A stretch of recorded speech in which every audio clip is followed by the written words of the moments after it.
why growing a business or a web digitally and relying on one channel is not the right approach? Well, it's not enough. They didn't become big brands because they put all of their eggs in one basket. They became big brands because they have went out there and got their message across to their users in several different ways. Client have a limited budget. Second rule of economics, they have a limited budget, but unlimited wishes. So how do you find a sweet spot here? Managing expectations.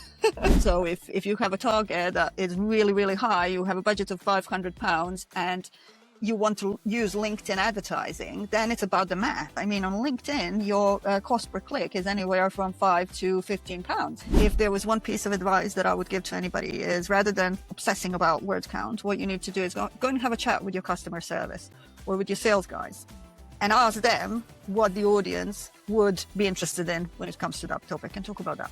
For those who are really worried about the traffic drops, which is very common nowadays, the IT company come to you, you audit the site. What did you identify? With AI, the internet massive. With AI, it has gone because it's so easy to produce pages now at scale. The businesses who are looking to improve their SEO, what is the first step you will suggest them to take?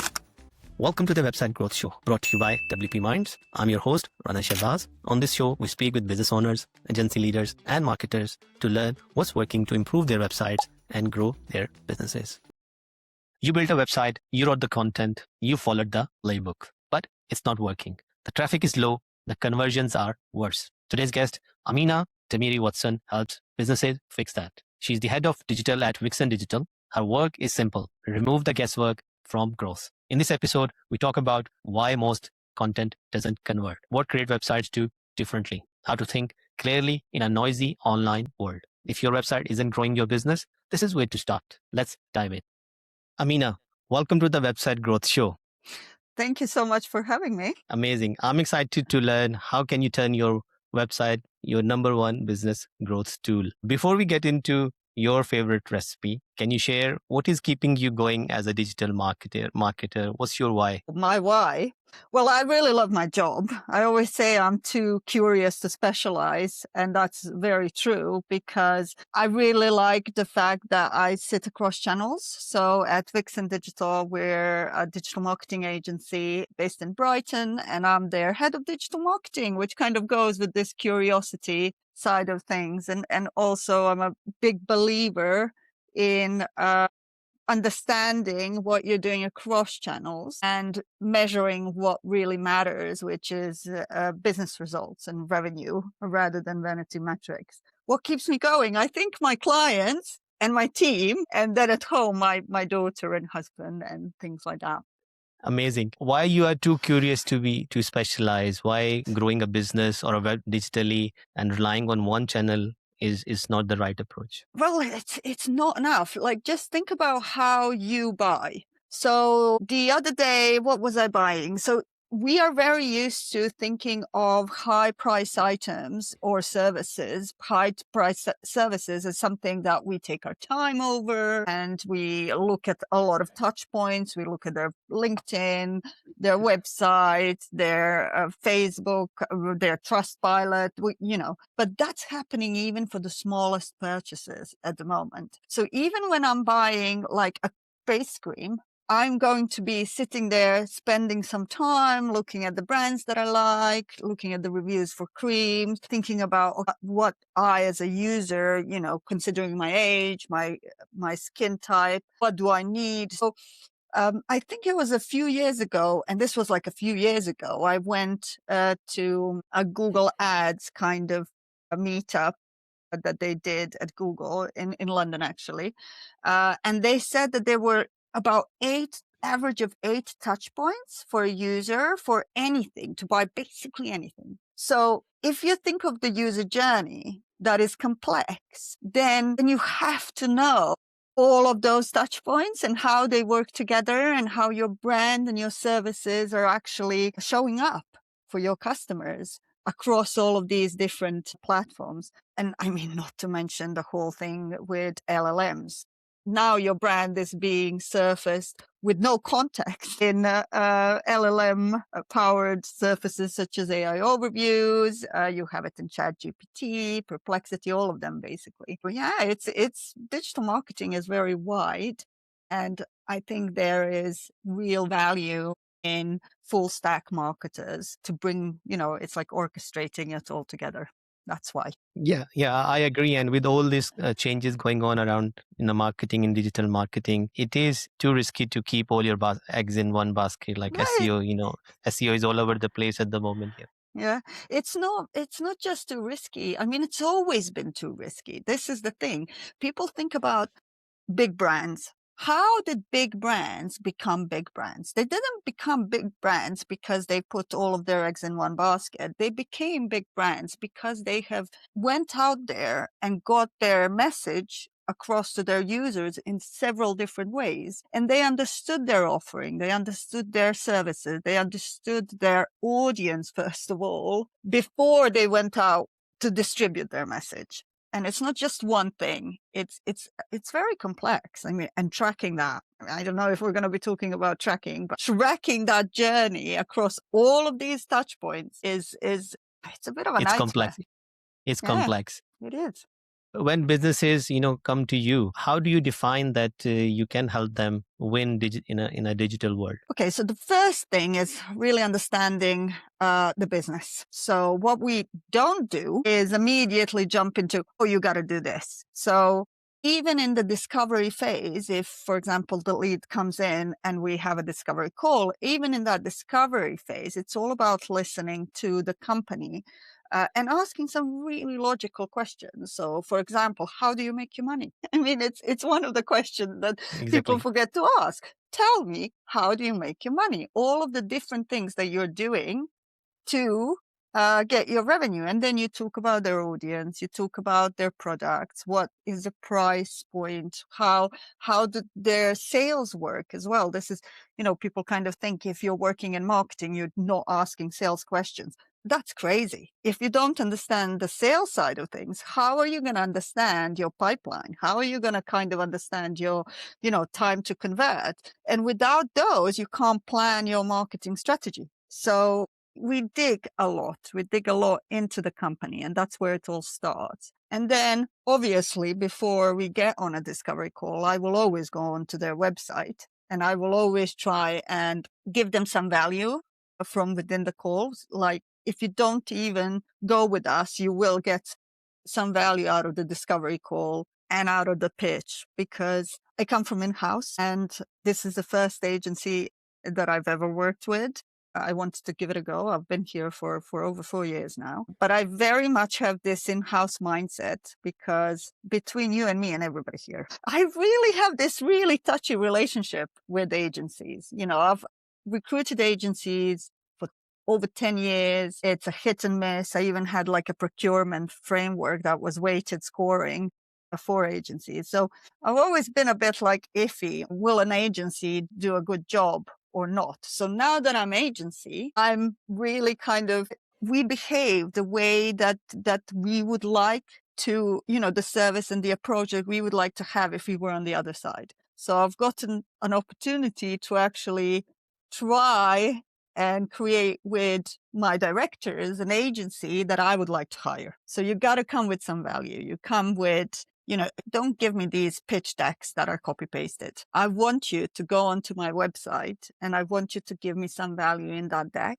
to show me that you care about my success and that I'm not just another tick box. So we do that. I will go onto their website even before the call. I'll talk to them what I found, and I might, depending on the discovery call, go back to the website and find a few other kind of low-hanging fruits that I can put in the proposal. And then it's kickoff. In the proposal, you kind of, based on what you think about what is the logical first step. So which channel mix do we want to test first? How are we going to track? I mean, that's a big one. You go into, that's the first thing that I will look at. Do you have even the basic tracking set up on your website? If you don't, that's the first thing that we do, because you can't really run ads if you're not actually tracking them properly. And then, then it's about testing and learning. If the website is pants, and I know, Rana, you will know a lot about bad websites, I will also go into kind of the possibility of changing the website, because the team we can do a brilliant job on the ads, like amazing ads, great engagement rate, best creatives, it really talks to the audience. But when they come to your website, if your landing page is pants, they're not going to convert. So the Exactly. system needs to work together. So I will usually, we're not developers, so we don't develop the site, but I will usually suggest, if it's a real mess, I will then suggest going from the beginning. And we do kind of support companies in working with developers. So we'll go and do user journeys and really map out things and do wireframing, and then work with developers and designers to get into mockups and stuff like that. So often Yeah. I will suggest the UX side of things as well. I Exactly. don't know if that. Basically, as a web developers or agency, I think we can create the stuff, but I think it should come from a project manager, from a marketer who understand the whole picture and the copywriting, the images, and so many stuff out there. When they join, then the conversion happens. So I agree. And you rightly mentioned the first question start with the basic. Yeah. How are you making money? Mm. Basic but highly important question. But those businesses who are just starting out, who are not making sales at the moment, where they should start? For example, a service business just to establish a new service business, looking to grow their business, what is the first step you recommend for them? First thing is think about your brand. So go back to the basics, understand your audience and what your messaging is going to be. Now, I know that everybody wants leads and sales immediately. How you approach this really depends on your vertical and your market. If you have a service brand that has a very competitive market, I wouldn't go in and say, oh, you should do SEO. It's going to take a while. SEO can take anywhere from typically, I mean, I hate saying like timelines, but typically it's anywhere 3 months up. But I've seen it work in less than that for a very niche company in services or even in e-commerce. But though that pool is smaller and smaller, because there's so many companies coming into the market, particularly now with LLMs, when anybody can create SaaS tools. SaaS market has been already saturated. Now it's even more. So that's a very small amount of companies that I go in and say, start with SEO. I will go in usually and say, start with paid, because that's the quickest. You're going to be paying, but it's the quickest way of you getting leads in and converting immediately, basically.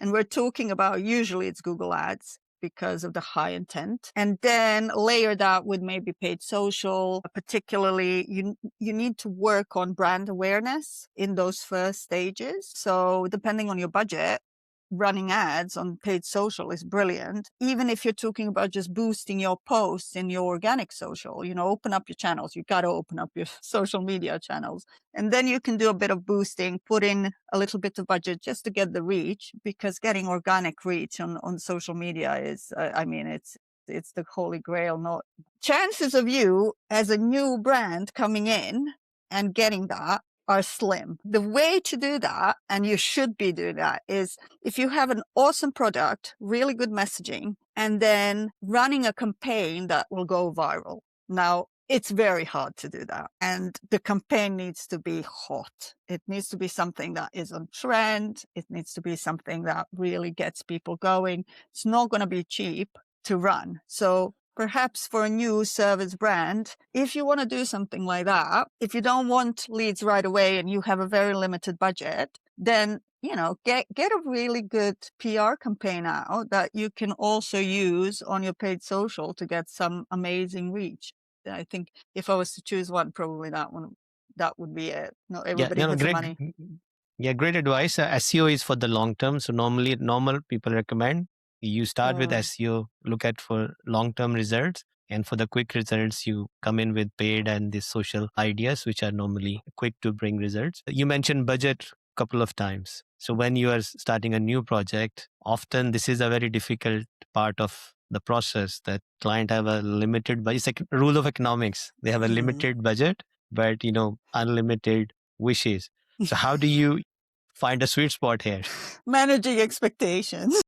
Exactly. I think it's a big one. And I didn't even realize how big it is till I, went agency, because when you're in house, you just go and do it. It's just, Exactly. You have like access to everything. You want something done, you just go and do it. You're being paid for it. So it's kind of different. It's a tricky one. You got to start from the beginning. And this is why how you do your own sales is really critical here. In that discovery call, already you're starting to get a gut feeling around expectations and reality. And even then, I've been known to say to clients who come to me and say, give me their KPIs. And, I always try and be positive about it. So I will say things like, that's very ambitious.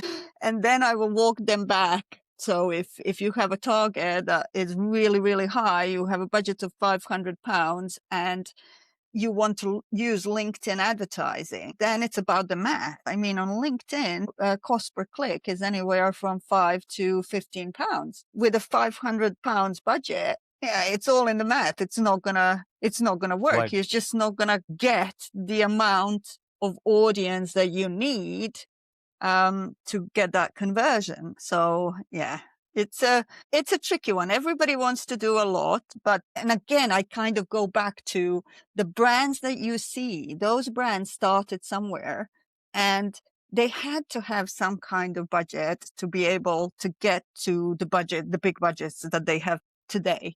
You got to start somewhere, but it does work for some of the smaller ones. So as I was saying, we have before we started, I was saying that we have a dental client, just a service business in Brighton, who's smashing it on Google Ads. They started with a very small budget. It was, I think it was about £1,000.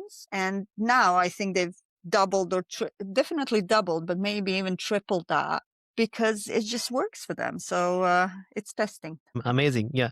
It's a difficult one to decide on a budget, but I would say, I think when you have a limited budget, instead of doing everything, it's limit your options, try a few things and see what works. Like if in this instant for this dentist client, if paid ads working, then it's a money making machine. If you are putting 100 in and getting 200 out, so only thing you need to do after that is keep putting more money. Yeah, I mean, they do. It's those examples are quite far in between. And I would say that, it's not about kind of throwing things at the wall and seeing what sticks. You have to first do the legwork, go back to the marketing fundamentals, understand your audience. Where is our audience? What do they need? What are their problems? And how are you responding to those problems before you start throwing money at channels? So Exactly. With all these answers depends on various variables. How do you come to agreement with the client on a project success? So what will happen and how will you call the project when you work? Because normally I think you must be working 3 to 6 months plus with every client. And how do you agree on a success of a project? So usually, I mean, the best clients come in and they already have KPIs that they're working with. We have clients that are in certain industries that use an approach called quarterly. What are they called? I always forget. Basically, on a quarterly basis, they have OKRs. So those are kind of quarterly targets. Yeah. And then we work backwards from there, looking at, what channels we have covering, what tests we have, and kind of do a bit of modeling as well for clients. Often clients come and they don't have targets. So some of that fundamental side of things is missing, or the targets that they have are not based on historical data or are not benchmarked against industry, for example. In those cases, what usually happens is there's a bit of a kind of managing expectations where we might start running things and then just to get a benchmark so that we can work with the benchmark rather than with targets that have been pulled out of nowhere. All of that comes back to what I was saying about the analytics setup and kind of the measurement setup. you need to have that in place before you start chucking money at Google Ads and things like that. And so I think that's really important. So to kind of bring it back around, sometimes people come to us with KPIs that they already have, and we see how that fits into the strategy. And then other times they come and they have no idea, and we try and help them set KPIs that are realistic for them as well. Okay. I'll try to make this conversation a bit slightly simpler for audience who are, small businesses if they are listening. Do you have any favorite client which you started with and you have the ideally, everything set up as you hoped and the way you achieved their goals, and you wish Yeah. that most of the clients goes through that process? If you have that kind of a success story or a case study to share, I think it will be helpful to unpack that. Yeah, of course. So I have two different clients that were starting off from different starting points here. One of them is a service client who came to us. They were a small organization providing IT support, and they came to us, didn't do any marketing almost at all. They did have a really capable, really good marketing manager she was a marketing exec at the time when they came to us. Now she's a marketing manager, and they have hired somebody else in marketing. And I would like to think, we are part of that success story, really. And they came to us and didn't have a lot. And we started off with just a small retainer for content. So we were creating content for them and doing SEO. That turned into actually looking at their website. So how is it optimized in terms of the user journeys? How is it optimized for conversions? We worked with them on a few marketing side of bits, and the marketing manager always comes to us for advice across channels. And this is just organic. We've only worked on organic. They are not actually doing any ads. And it's been absolutely amazing. I mean, if you look at where they started, it's like 400% growth on traffic. Now, recently, because we're not getting any traffic because of AI, the traffic has reduced, but the revenue has not. And that is the important bit. The important bit is that you're measuring the right things. So any other client might have been really freaked out by the fact that their traffic is now, I look at now our reports, and 3 months on 3 months, traffic down 20%. Anybody else would have panicked. But from the start, we were also measuring conversions, which is the thing that you should be measuring. And those are keeping steady. And people are coming to them, but they're coming direct. So they are finding out about the company online through different channels, including AI. And then they are literally Googling their brand. Their brand's traffic has been steadily on the rise. So you got to kind of look at your brand, the awareness piece, but then you got to also look at and that comes from your content as well.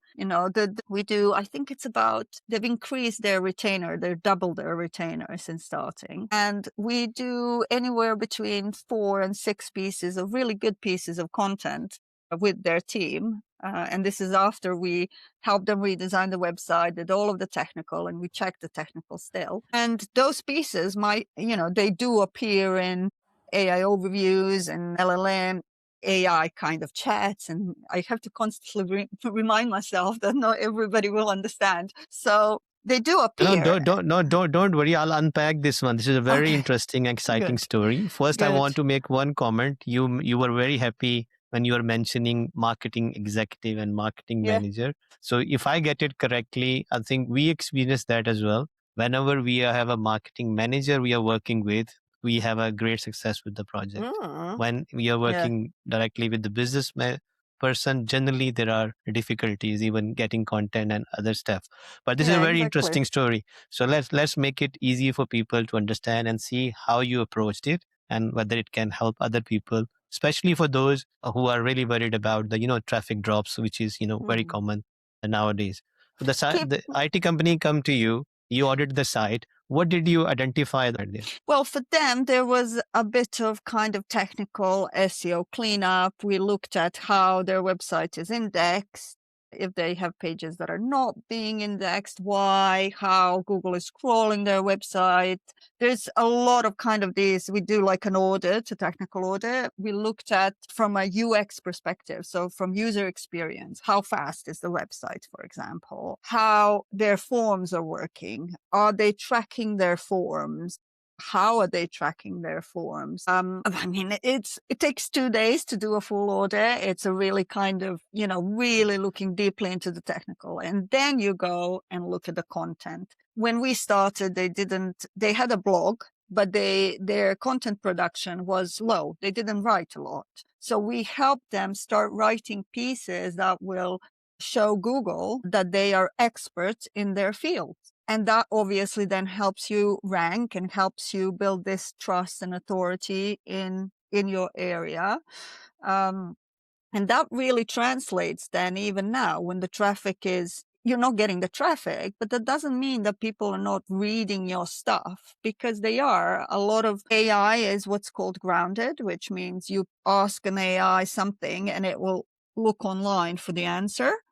And they will come out. Their pieces of content will come up still. It's just they might not, a user might not click on it and go to the website, but they will remember. They will remember that they have read something from this brand. They will remember it's a brand recall. Exactly.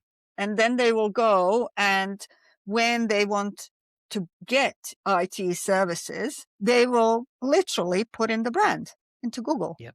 So it all kind of works together. So with them, it was a combination of technical content production, conversion rate optimization, gutting the whole website, and working with a development agency to actually produce something that speaks to their users. We did the whole lot. We did workshop with them to understand their users and develop their user personas. Then we mapped out the website journeys for those two personas. Then we went away and we looked at that, and then did wireframes for key pages, including the content that's going to be on there. That is all very aligned with who they're targeting. And then it went to the developer for the developer and designer to do Got it.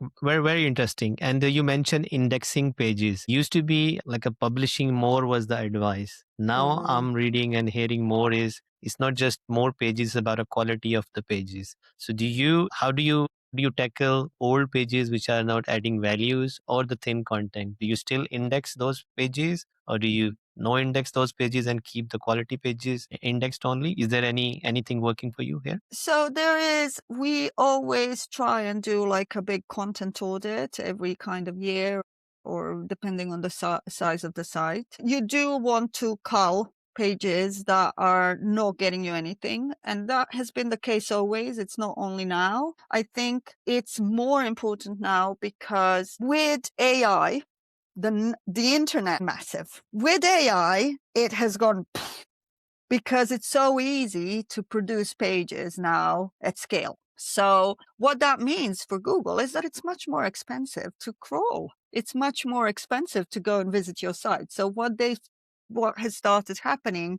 more and more is that they are very picky on which websites they actually go and visit.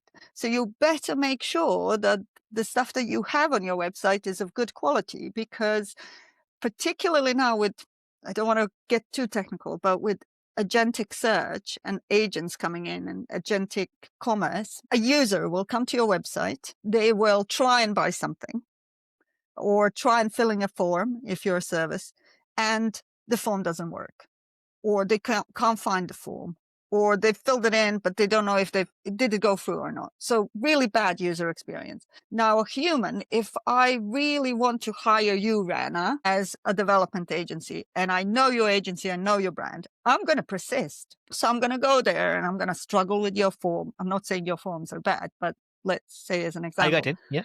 I'm going to struggle with it and I'm going to power through and get get my contact sent off. Or I'll call you. Will an agent do that? No. That's a very important point. Yeah. It's not. They're just not going to do it. They're just going to give up. And after a while, you're not going to be getting the crawls. You're not going to be getting them visiting your site. Yeah. Sorry. Got it. So we understand audit the site, which is, you need to audit regularly, and you don't need to leave the pages or content which is not helping or adding value anymore. So it's an ongoing repeat task. We should Yeah, do it's a it. process. Yeah. How do you choose the keywords now? We've moved away from keywords. It's more about understanding the topics and the entities that your company is showing up against. So I'll give you an example as a content piece. So it is very logical to think, okay, that's a keyword, best WordPress agencies, but it's also a topic and it's also filled with entities. So if I have a client that is a WordPress agency and I say, we should definitely write a blog piece that talks about choosing a WordPress agency, kind of a buyer guide, and we should be talking about your competitors. Oftentimes, companies are going to come back to you and say, we don't want to talk about our competitors. We don't want to promote our competitors. Why would we promote our competitors? And then they might kind of as a middle ground go with something. They'll do a piece, but it will have competitors that are not doing very well. Yeah. Or that are not really direct competitors. Now that is wrong and you shouldn't be doing that, because of the fact that all of those competitors and all of those, everything that you're mentioning in there are entities. So for example, if I'm doing a blog on best hosting providers and I put in, I don't know, Bluehost. EuroDNS, Bluehost, EuroDNS, Hostinger. What Google and AI understands then is that my brand, where to position my brand in relations to everything else. So think of it as you have a clump of companies that are clumped in an embedding space, in a space that relate to each other because they do similar things. And that's what you want. You want the machines to understand what you do. And part of that is things like talking about your competitors, because then that means that you're connected to their entities as well. And you're in that kind of little bubble. But if you don't want to talk about your competitors and you don't really want to talk about what you do, and you're constantly worried about somebody stealing your secrets, then you're over here with these companies that don't actually do anything that you do, and Google just doesn't understand what you actually do. So when you're thinking about keywords, don't think about keywords, think about what you do, think about entities, think about the topics, and then write content that has information gain, content that is original and not just regurgitated AI slop. Yeah. I saw the top 10 pieces, and for many people it's working remarkably, bringing a huge amount of traffic. So that is the one type of piece of content or keywords you can look at it. What other types of keywords or approaches are working at the moment? At the moment, well, it really is about mapping your space of influence, really, and your space of topics. What we usually do for the client that I was talking about, they sell IT services. Within that, they have a few service offerings. Let's say one of them is Microsoft 365. That is obviously the topic that they are very interested in. Now, it's not about me trying to rank number one for Microsoft 365, because that's not going to happen. It's Microsoft 365 who's going to be ranking for Microsoft 365. Exactly. It's not like, it's just not going to, if I was thinking keywords, I'd say, we don't like, that's not a keyword that I'm going to go for. But if I think of it as a topic, an entity that I want my company to be associated with, then I start thinking about my audience and I start thinking about my services. And all of a sudden that content becomes, okay, Microsoft 365. Let's create a really amazing guide that has, if we're working with the charity sector, let's create a really amazing guide for charities who are looking to buy Microsoft 365. And I don't know if you've heard about like the pillar page approach. Yes. But that's kind of like something that still works. So you have a guide about a topic that's very connected to your audience and has the stuff that you provide, but mostly it's driven by what your audience needs to know. So in this case, Microsoft 365, and then you have satellite pieces of content around it. So for example, you might have a piece on Teams. So you have a blog that says how to use Teams for fundraising, or how to use Teams for organizing your team or managing your donors or whatever it may be. And then you plug that into the Teams section of your ultimate guide on Microsoft 365, for example. So that strategy still works, but that doesn't come, it starts with looking at the topic and then looking at the entities within that topic, and then thinking about scale as well. So you're no longer looking at one keyword.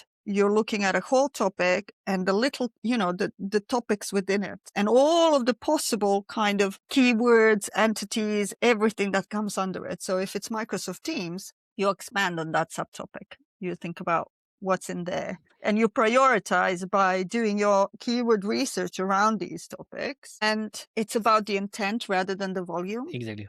And this is how you organize the content for this Yeah. IT company as Yeah. well. Yeah, Amazing. it's intent. It's kind of thinking about what's the intent behind the query, not necessarily some random volume from a tool, which True. isn't correct really. Anyway. So where does these keyword research tool comes into play on this, thinking about your audience? Keyword tools are still important to organize this map, or are they not? Yeah, you do use them. And they have been moving more towards kind of topical coverage. So if you look at SEMrush, for example, you have a topical map within it that groups your keywords. So you would still use it, but take it with a pinch of salt. What I really like doing is, so there's a really good AI tracking tool called Vacay, which is done by the same company who does InLinks, which is another really good tool. And they are really big on semantics SEO. So they talk a lot about entities and things like that.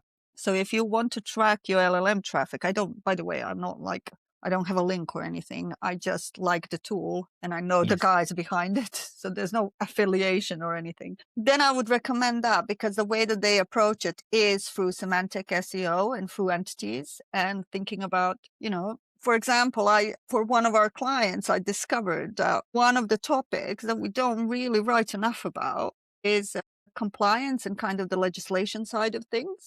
I got that by running the tool through a few prompts and looking at, the topical areas where the company appears or doesn't appear connected to those prompts. And it was something that I didn't even think about. So Yeah. No, very, very helpful. Thank you so much for, very generous. So I hope this will be information is very practical and informative, and I hope this will help many people. So we got the keyword research technical audit, keyword sorted, how to map out the keywords. Now creating content. As you mentioned earlier, it's very easy to create content. So which means it's easier to overdo it now. So we started with, 500 words blog post, then it went to 2000 word blog post, and then skyscraper techniques for 10,000 word article and stuff. So what is the right approach to using these keywords to create, first of all, guides? Do you have any wireframes or briefs how you approach?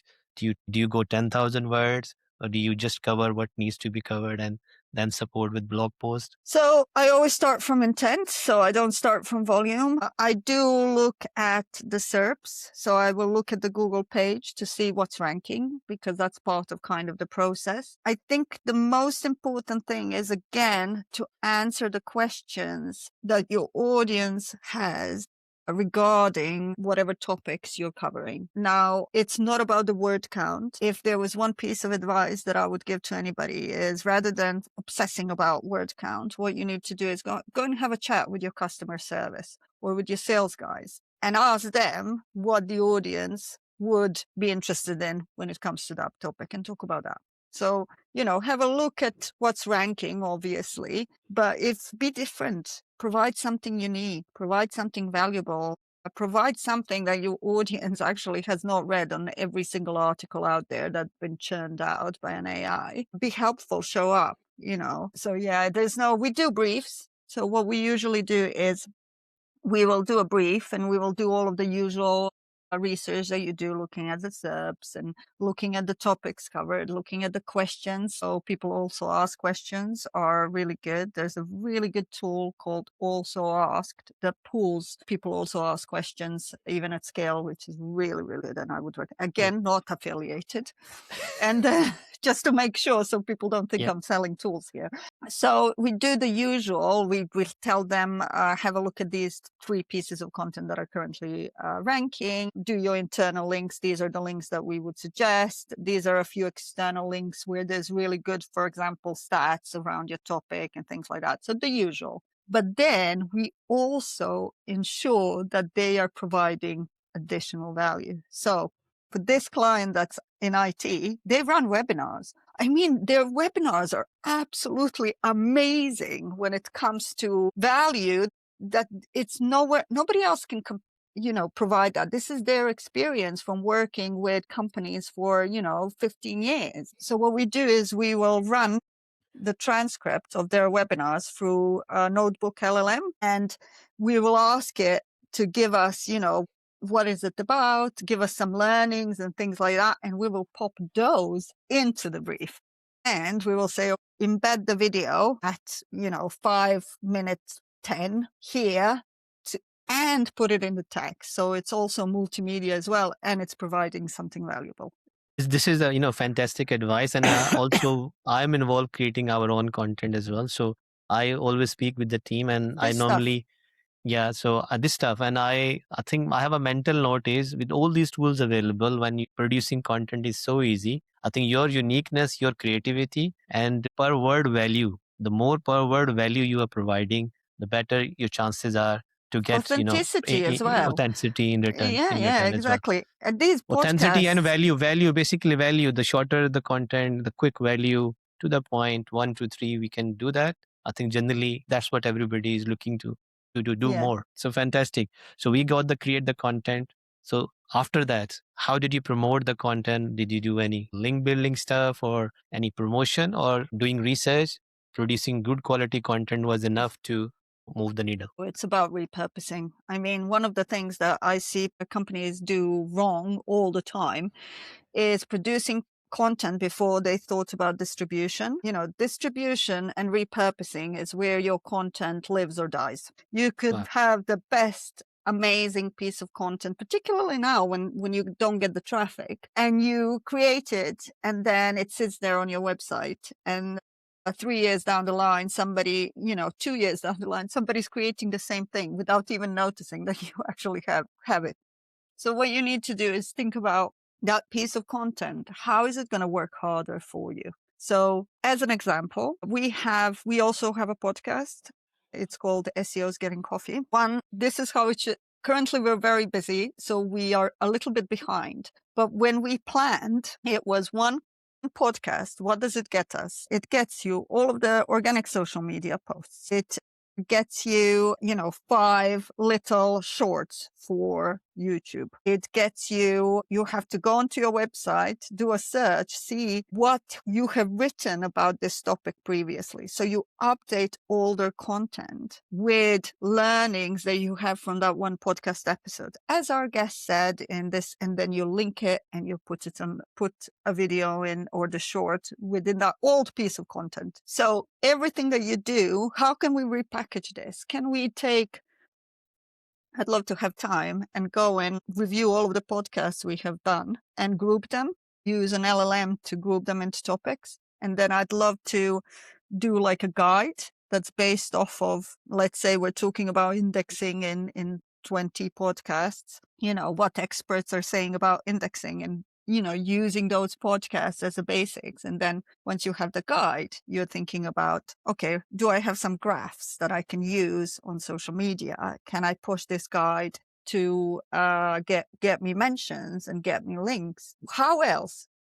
Milk it, basically. Every piece of content that you have, you got to milk to the maximum to get the value out. And that happens before you start writing the piece of content. Exactly.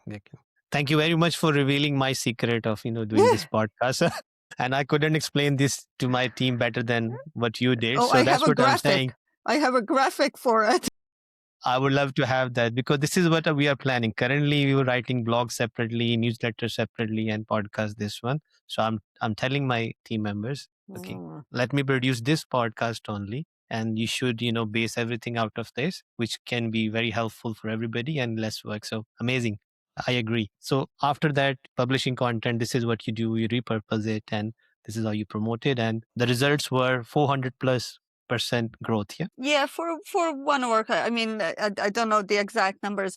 I do have a case study from another client, which I'm going to be presenting. So I presented Brighton SEO. I presented last year in in April. And I'm presenting this year in April as well. So I'm like a speaker as well. And I'm going to be presenting like a multi-channel strategy for one of our clients. And they have, they have Meta, they have Google Ads, they have SEO with us.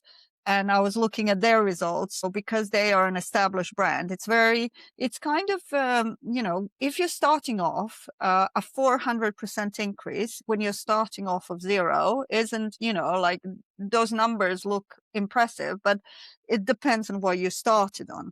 For this particular client, I mean, this is an established brand, and by using our approach that is very audience centric and channel aligned, we've increased across all of the channels. We've had 164% increase in revenue, talking revenue on Meta, for example. And at the same time, you had a 44% decrease in CPC. Same with Google Ads, more than 100% ROAS increase. And it's interesting with SEO, the last time we were looking at, this is 6 months and 6 months, they had a 26% decrease in sessions, but get this, 52% increase in revenue from SEO. That's what matters. That's what matters. Yeah. Exactly. So do I actually yes, of course, I would love to have the traffic back, because every once in a while, you want that as one of your KPIs and you want to check it. But am I particularly worried that it drops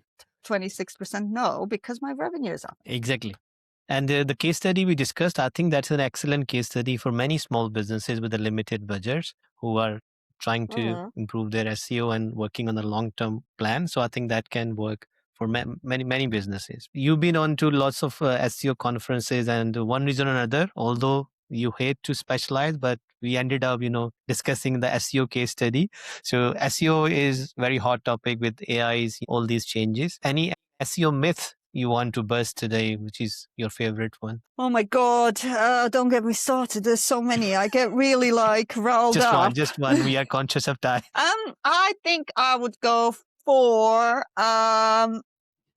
tracking rankings in LLMs, in AI. There's no such thing as tracking rankings in AI. We're talking about, non-deterministic, probabilistic models here. So without getting technical, every time you ask it a question, it will give you different answers. So if you're tracking actually where you rank on that list of whatever your, best SEO agencies, and I'm going to be tracking where Vixen Digital is on that list, is just crazy. It's complete.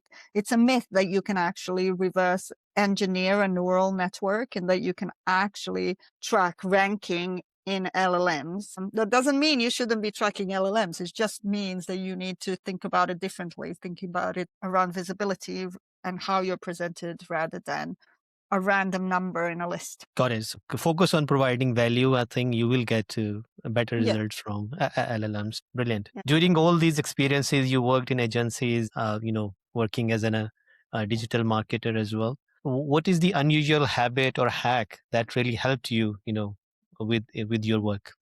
Unusual hack. It's a tricky one, that one. There's several kind of tools and things that you should be using. As I always say, one of the secret weapons of any digital marketer is something called index match, which is actually an Excel formula, and it's brilliant. If you know how to do index match, your analysis skills are going to be, you're halfway there, because you're always working with several spreadsheets and you need to merge things together. So it's your best friend.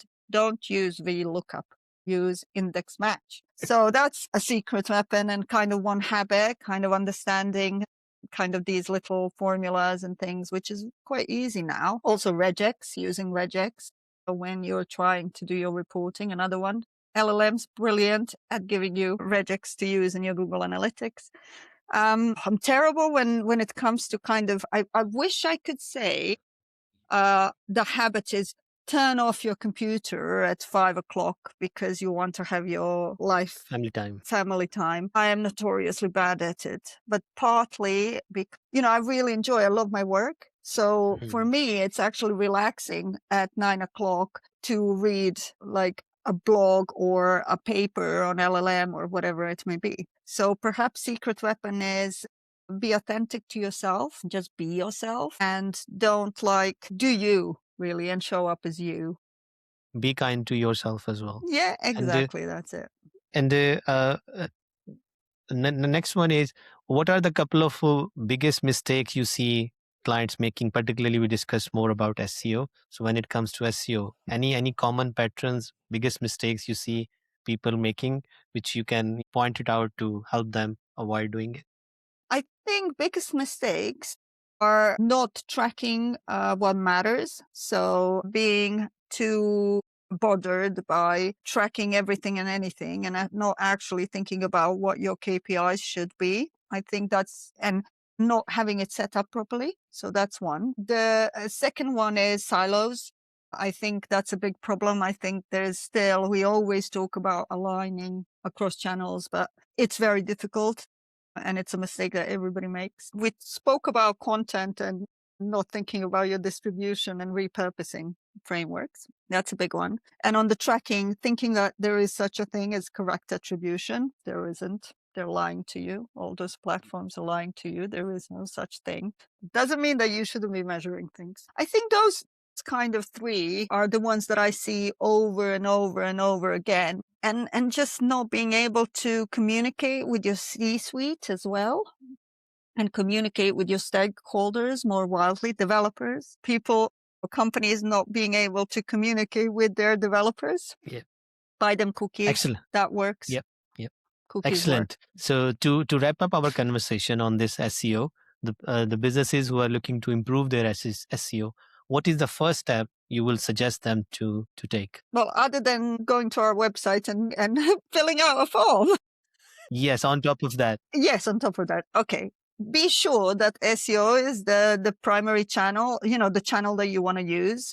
Do all of your basics right. And then, as we said, do the fundamentals right. And then if it is SEO, then it's about thinking, again, going back to what we were talking about, thinking about your website and your website needs to be providing that SEO value. But I need to look at it. It really depends. Sometimes it's technical. Sometimes it's content. The technical, sometimes I go in and I see a website and I think there's no point of spending 2 days on a technical audit here because I can see already that it's not a priority. So let's try and do content right away. Other times I log in, the website is an absolute mess and I need to spend the first month just doing technical, just to get it in a state where it's all right. So it really depends. Great advice. So first you need to decide is on a strategy basis, what is important, what is the priority channel to grow your website and make this website as your number one business growth tool. Amina, where can people find you and connect with you? I'm on LinkedIn. LinkedIn is my kind of primary channel. So if you want to connect, you can find me on Amina/Demiri on LinkedIn, or go to our website. Our website is vixendigital.com. All one word, Vixen Digital. And just send me a message, send me a DM. I'm always really happy to talk about things. I love AI, absolutely obsessed with it, but I'm also very skeptical of it. So it's a good combo. Amazing. Amina, thank you very much for your, generous answers. Very helpful. I'm sure this discussion will help many businesses to simplify their digital marketing and to achieve results. So we appreciate your time. Thank you for having me, Rana. Thank you very much. That's it for this episode of the Website Growth Show. If you find it helpful, please consider subscribing. Until next time, keep growing.